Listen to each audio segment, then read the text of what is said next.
Hello everybody, I hope you're doing well, and today in this video we will talk about 5 reasons why you should shoot less and how it can improve your photography. So without further ado, let's get started.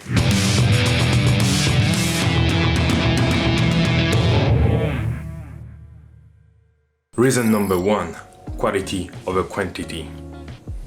By shooting less, you will improve the quality of your photos 100%. Yes, if you are getting started, the act of shooting is really important and you should play around with your gear and trying to understand how it works. However, if you're already used to shooting, that probably means you already pictured what you want in your head. Work until you get that shot. Set everything up as you want, rather than walking around taking 20 photos and expecting the results to change. That's insanity. I recently was taking photos of a product. I exactly knew what I wanted, so I set up everything, lights, angle, the power of the lights, the color. I set up my camera with the angles, the correct focal range, the parameters. I set up everything, the props, the product, in order to direct the eye towards it and not to distract. I took the time to do it and I max shot only 10 photos. 10 photos in order to get my results. And I was really satisfied with it because it was exactly what I pictured. With that said, it brings us to point number 2. Think more equals better composition. Here it depends mostly on the type of photography you're doing because you can't control everything, but most of the time you can. What I mean by that is that if you think about composition, not only your photographs will be better, but you'll also accomplish it with more ease. Think about it. You are in the street. You want to frame someone in a door. What do? Do you stop where you are right now and shoot it like it, or do you try to find the best spot in order to take the best picture?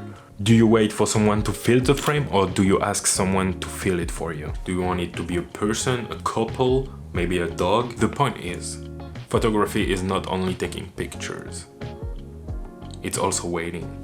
Number 3, living experiences bring vision. I know that sometimes you just want to bring your camera everywhere, but you know what they say. Oh, there is an activity, oh, there goes gravity, oh, there goes rabbit, he falls, his camera breaks, and you know the story.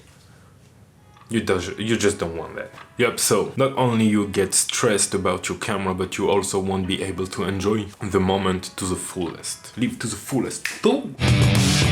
Sometimes it's just better to not take the camera. Leave the moment, be there. For example, go rafting. Let's say you don't take your camera, so you enjoy everything. You see the monkeys, salamanders, you enjoy everything, you know, like the speed, the waves, getting splashed by water, being with everyone, you are present. Second example, you take the camera, you get in the raft. Oh, you realize that you'll get soaked because, yeah, there is a lot of water.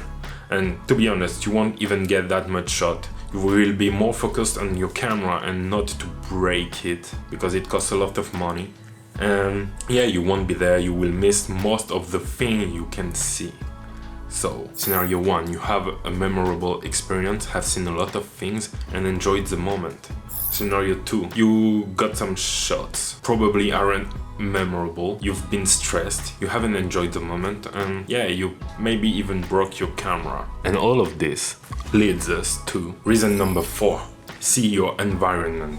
Understand how it works. Observe the behavior. Why do people act like this? If there are any particular reason they're doing it, you just have to work like a little detective and follow the leads. So once you find that out, try to capture every element composing the story.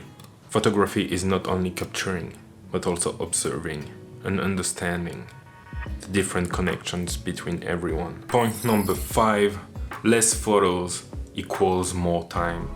Shooting less allows you to clear your mind. Once your mind is clear, it is easier for you to sort your photos, select the one you want, edit them as you want. You just have more space in your head to edit and create what you want. Time means you also have the ability to work on another project or live another experience, or maybe just simply a rest, which is also very important. Bonus tip, stop shooting in burst mode. Most of the time you don't need it. Use it when you are in a sport event, when you are shooting something that is really fast, or you absolutely have to get the shot. There is one try, you have to burst it, then burst all you want. But doing street photography, it's more about the moment, not about the what the fuck? And then you wanna sort what? My steps in the street? Ah, fuck's sake. Give intention to your shots. Alright, that's the end of the video. I hope you liked it. Let me know in the comments what you think about my reasons and tips. I know that everyone has different way of shooting, but if that can help you, I'm glad I did it, because I realized that shooting less, for me, has drastically improved my photography. Alright, I'll see you in the next video. Until then, live to the fullest, and I'll see you around.